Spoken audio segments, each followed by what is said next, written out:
Hundreds of creatures swim through these doors every day in our undersea communities, depending on you to serve them nutritious, delicious, reasonably priced food in a clean, family-friendly environment. Look, I've been standing around on my pinnacle since 8 o'clock this morning, and I don't have the strength to listen to this. Who depends on you, you may ask? Well, let's just start with the A's. Aaron Anchovy, Albie Albacore. We decided to give him kind of a dolphin-y laugh. Now, the way you achieve that dolphin-y laugh is, first of all, you have to make a noise that your neighbors will find most distressing, which is like if somebody's letting the air out of you and you're a balloon, and then you take your hand on your Adam's apple and go,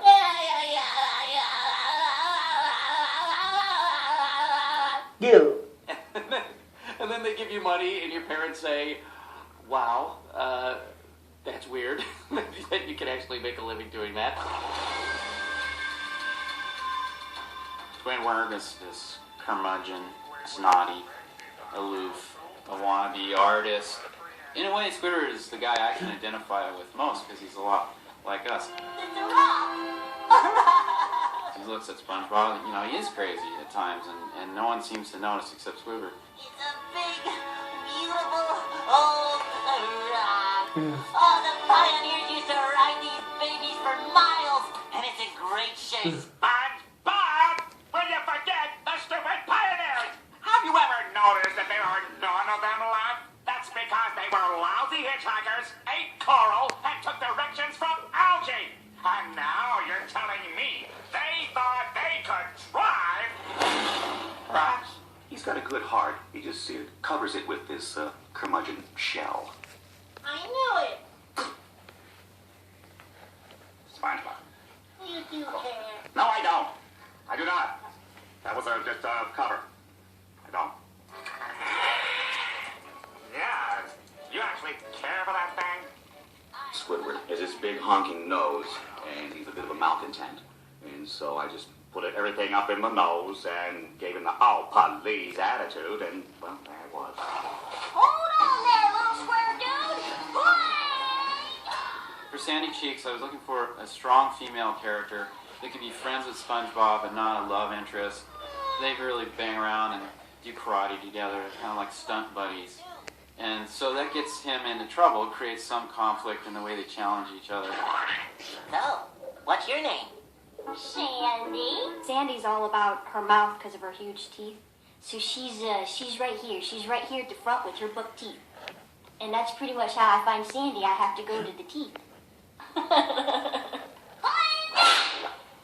it is. What is it? Can't you see? It's Texas. Steve was funny because he sent me all this research on Texas and slang. We worked a lot with the pacing. Because as a squirrel, I thought she should be really spastic, and he thought she should be more reserved. But I think we found a happy medium. I'm not crying. I'm laughing. I appreciate what y'all are trying to do, SpongeBob, but home isn't about barbecues and pecan pies. Home is where you're surrounded by other critters that care about you. I was trying to think of a role model of somebody who was smart and from that part of our country, and the person that came to mind was Holly Hunter, and I don't actually know where she's from, but that sound, you know. So you'll stay? I'm staying. Welcome home, Sandy. Who needs double Texas anyway? What did you say? Patrick is very, very low in bass and not very quick. There it is, SpongeBob. The carnival is back in town. Finding the character was really about feeding off SpongeBob or goading SpongeBob. I sense no danger here. How could they be dangerous? They're covered with free cheese. All I know is Mr. Krabs said, Patrick, don't do that. Cheesy. No danger here. Go on, try it. But Mr. Krabs said... SpongeBob, let me ask you something. Does this look dangerous? Does this look dangerous? Does this look dangerous?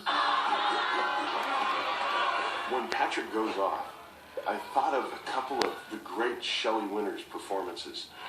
Shelley Winters gone bad. Boom, I mean, she's nuclear. Heart on stick, mustache! think of Patrick as having a little Shelley Winters in him. I don't think I look very much like Shelley Winters, but it's more just how I feel.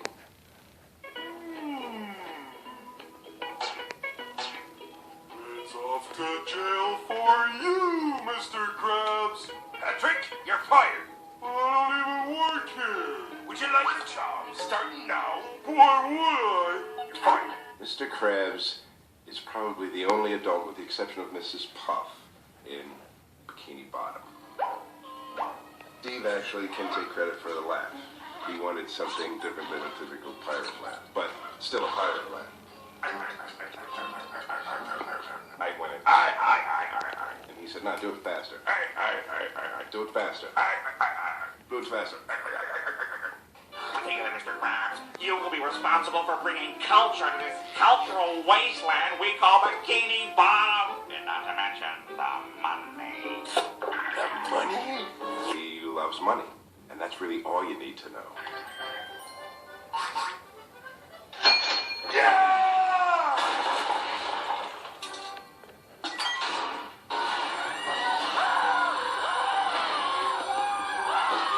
Can you spot him, Mr. Squidward? Down there, sir! Oh, there appears to be a Krabby Patty lapping in progress.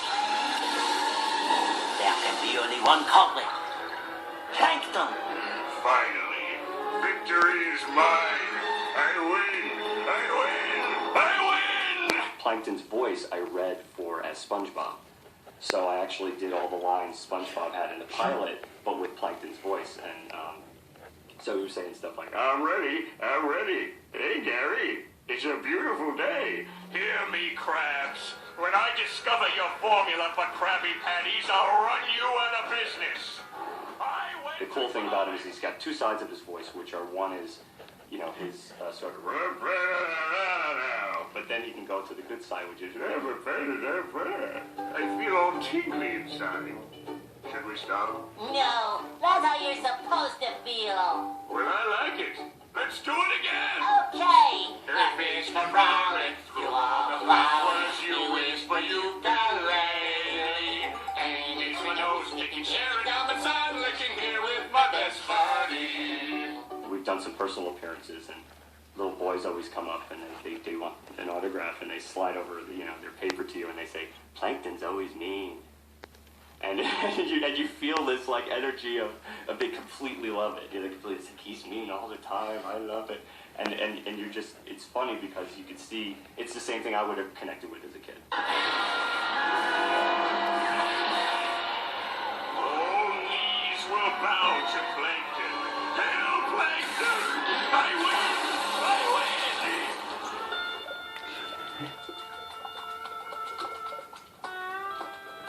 Hey, free Krabby Patties!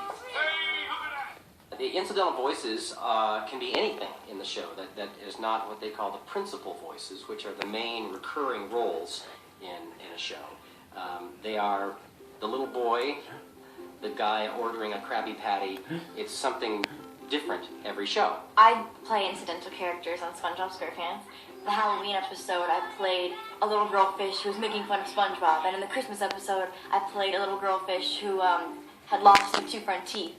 So I kind of move around here and there. What is an incidental voice? Well, to me it is being at a wedding and telling a group of kids that you're not the voice of Sandy, but that you are on SpongeBob, and that you're just fish number 83, the occasional teen girl that's, oh, SpongeBob. It's different every show. It's like, you know, boy number 2 or, you know, eel number 76 or thought bubble number 7. Sometimes I do like a little kid voice. Or an old person's voice like that, or monsters. Off on a copfish. Son, we're looking for the maniac. Have you seen this man? Yeah. We usually have a great time during the records, which I think has a big influence on what you actually grab out of that. I think that everybody really was suited. We always have the opportunity out there to do as best we can. And as an actor, we all appreciate that, Miss Steve.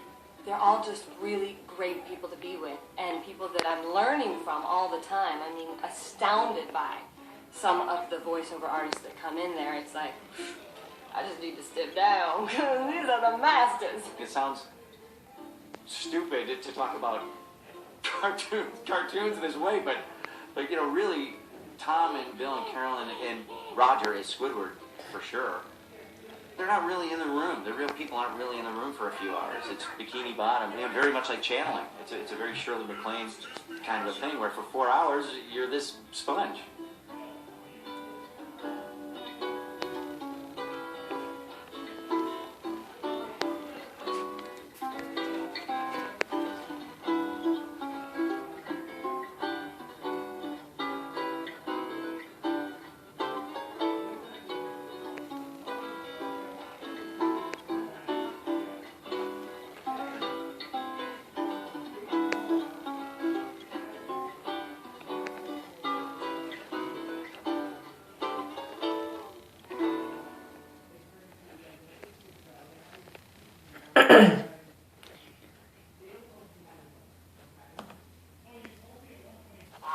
Kids,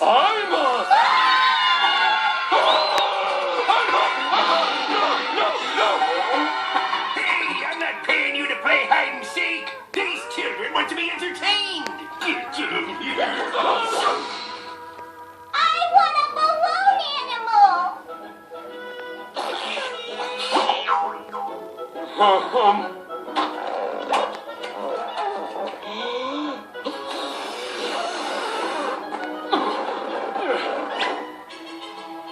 What is it? A rock.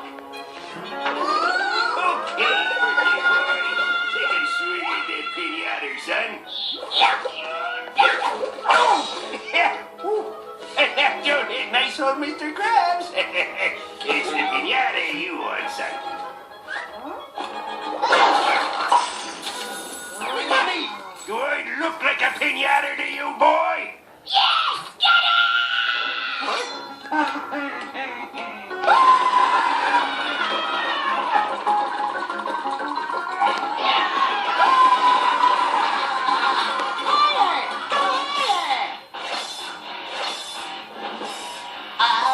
Don't forget to take your shoes off before bouncing.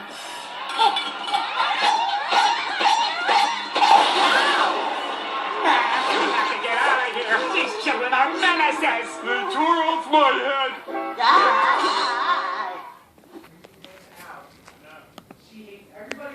In the very beginning, SpongeBob was called Sponge Boy, but I think they found out that someone else was using the name. There was another character named Sponge Boy, so they had to change it to SpongeBob, and for about a minute and a half, everyone was very upset about that, and then they realized SpongeBob is better. Help me out a little, please. Yes.